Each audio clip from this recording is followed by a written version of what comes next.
وانا نديرها اونتر بارونتيز لبعض مسؤولي الوداد الرياضي، فاش كتكون بين الجماهير كتكون مقبوله. كنقولوا في اطار بين الجماهير، نقولوها باللغه العربيه في اطار، عفوا بلغه كره القدم، في اطار شد فيا نشد فيك، ما كاينش غرام في المشكل. مي فاش كتدخل المسؤولين وكتدخل سب وقذف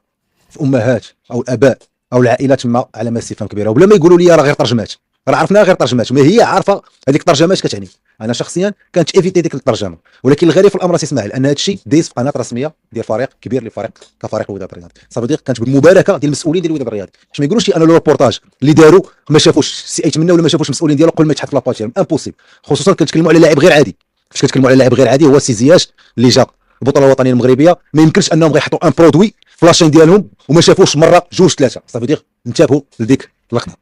هذه السي اسماعيل شخصيا انا كنقولها كنعاود نقولها غير مقبوله. الا كانت هاد لي كلاش يبقاو بين الجماهير هذيك الساعه مقبوله، شفنا لي كلاش في الديربي كلشي صفق عليهم، لا من الجهتين، لا من الراجل لا من الوداد، هذيك الساعه كتبقى بين الجماهير. اما فاش كتدخل بين المسؤولين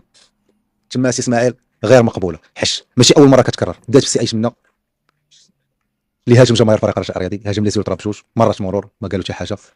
في التقديم ديال المستشار الجديد للفريقين اللي كان يوم امس كذلك هو مثال، لم ما فوش الفرصه الا عاوتاني كلاش جماهير، كلاش بغى كلاش الرجاء اون جينيرال. موراها كتخرج اللقطه ديال مسؤول التواصل ديال فريق الوداد الرياضي، هذه الامر غير مقبول سي اسماعيل.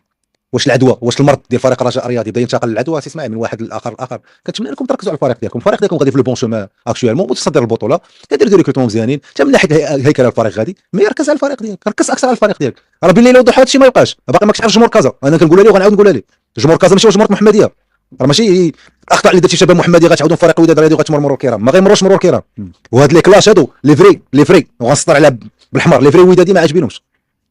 كيقولوا لهم لا تركز على الفريق ديالك لانك رئيس. فاش كتكلموا على رئيس فرقه كبيره ماشي رئيس ديال اي فريق، فريق اللي فريق كبير احترم المركز ديالك، كنت مسؤول التواصل ولا مسؤول التواصل ديال فريق كبير، ماشي مسؤول التواصل ديال اي فريق، ماشي واحد من الجمهور اللي غنقول السي ايوب تقدر تلقى ليه. انا كنهضر على نادي مسؤولين ليماج ديال النادي هنايا، ملي كتقول فريق اللي كبير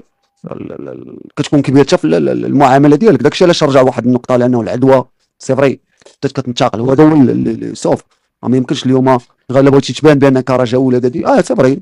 كلاس زوين ملي كيكون فوقيتشو كيكون بحلاوته ديكلاراسيون حدايا. شوف حاجه حدايا راه حتى الكره مكلاشيه الكره باش تعرف انه عندك العقده الابديه، وانا خص ننتصر على الرجاء وخص دير الميكس، ديروا ميكس ما بين المحمديه ونتايا رغم انه الوداد فريق اللي كبير، فريق اللي تاريخي، فريق اللي مرجعي، ولكن كبير بماليه كذلك، كبير بالناس اللي وقفوه ماشي به هو ماليه رجاء كبير هو النادي كان كبير ما تجيش انت ولا كبير. شوف ندير واحد النقطه، تجي شحال هذه في الشارع الجمهور الرجاوي ولا